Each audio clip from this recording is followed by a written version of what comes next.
similar to Tanya just said, 4-0. It's the Swans' best start in their history so far. I mean, what does it mean to be a part of this team that's just flying at the moment? It must be a really good feeling around here. Yeah, I mean, for me, that start, be where your feet are, it's incredible. Just to put it like that, to create, I guess, this program just creating more history within the four walls. But, part of me, we are really, you've got to be happy with, you got to celebrate. We work too hard, I guess, to not get to these moments and enjoy them and celebrate them. But I also, that window can't be, dragged out too long. We've still got a whole season to go, and we've got some really tough competitors coming up. So, you stop and absolutely admire what we've been able to do. But, there's zero content. 4 quarters of football, I don't think we've strung together just yet. So, we reflect upon that, and this team wants to get to the pointy end of the season. So we've set ourselves up well for a really good campaign, but the desire and the hunger to still be better, I guess, is brewing every week. Obviously, it was such a tough sort of 12-month stretch for you, but it probably would have given you a really good view in terms of how this team was growing, what they were doing over the off-season to help their own development. Did you sense that there were some players that were going to take a really big step up this year from sort of what you were watching and what you were seeing them trying to commit to their development with? Yeah, of course. Individually, there's been some absolute brilliance, and when you've been able to have players have a full pre-season, it's inevitable that they're going to get to round one and be, I guess, more ready than they ever have been.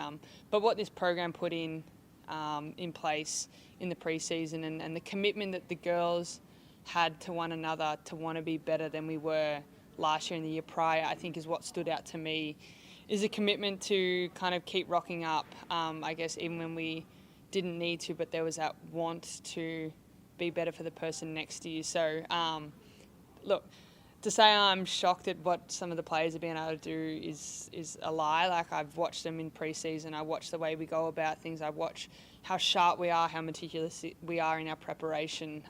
That game day is just kind of an outcome of all of that. So, I think individuals really put their head down over pre-season, but I would say as an entire program, we've really polished some areas that needed polishing from last season. And I'm super proud of what we've been able to achieve thus far, but I know that everything that we've been doing is kind of it's going to pay dividends at the back end of the season when we are just so on sharp and know what we need to do to get the outcome that we want. Obviously, the last couple of weeks probably haven't got the best of the first sort of 10-15 minutes. The other side's got sort of 3 goals to 1 on the weekend. Thank you, lucky.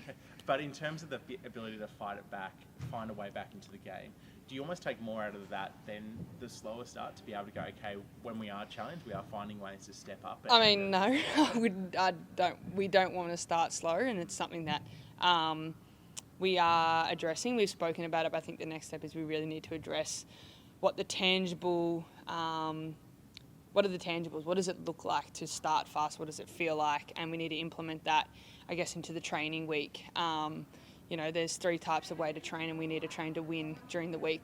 So come game day, that slow start is, it doesn't happen. But then on the flip side, you do have to look at it and go, how mature of a group for us to be able to fight back and give the team a head start, but for us to be able to, I guess, play blood footy and just be gritty in the way we kind of crawl back. And I feel like last season all those arm wrestles went the other way, but this year, again, back on the prep that we've done throughout the whole pre-season, they are going our way now, but we don't want to be starting slow. That's not something, that is within our brand of football, and we'll address it. We'll do things throughout training. Obviously, got to talk about it, and then I guess really get into the feeling of what it feels like to fast start. The ability to, I guess, on the other side, to capitalise the momentum when you kicked, I think that third 3 goals and 2, I think it was 4 and 6.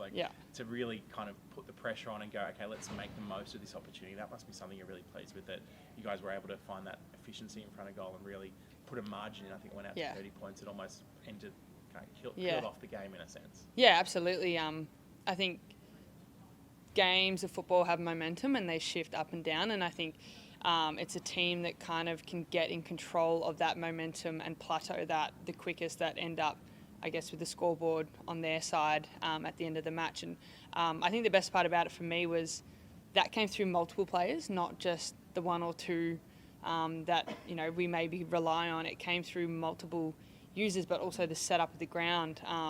The goals generated from the defence all the way through. I think that's what I look at this group and I go, we know how to build momentum and now we know how to stop it. Obviously, back to the fast starts, we need to build momentum from the very beginning. But yeah, we have contributors all over the field that help us, I guess, create that wave and be able to put on scoreboard pressure, which is one of the hardest things to combat in a game of football. The goal in the pocket, can you talk us through it?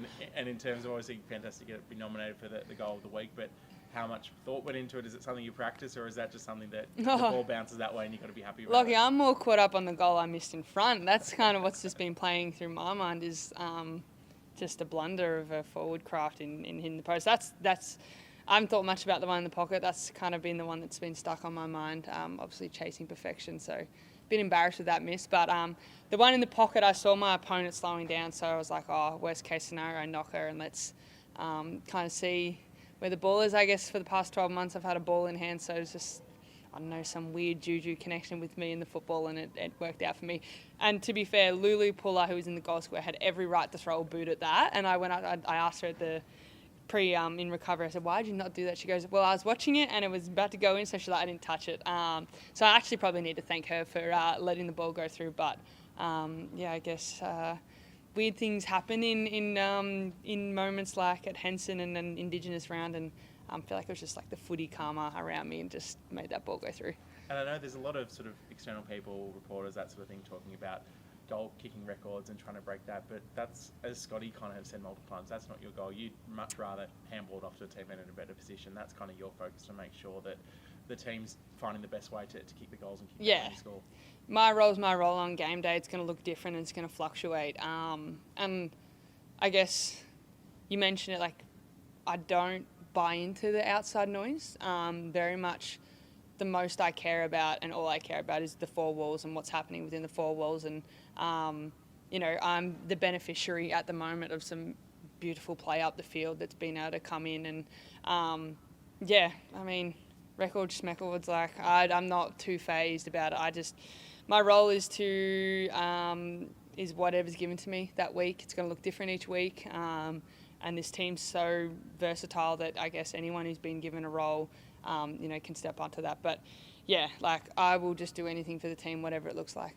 The Pies on Saturday, obviously always exciting to come up against the old team, but what have you made of their season so far? And I guess it's another great test to see where you guys are at, considering there's been some, like, especially last year, that opening game was a close battle for a long time as well in that game. Yeah, watching their game against Melbourne, the way they were able to set up and Melbourne are touted as one of those top teams, and as much as probably the season hasn't gone the way they wanted it to, Pies at the start, the way they were able to come back together against Melbourne, and Kate Hall kicked that goal in the end, but every team that we come up against is going to be up for a fight. I guess now we've created a bit of a, we're kind of being chased, but we still flip the mentality of, like, we're chasing. So yeah, like, respect every single team that we come up against.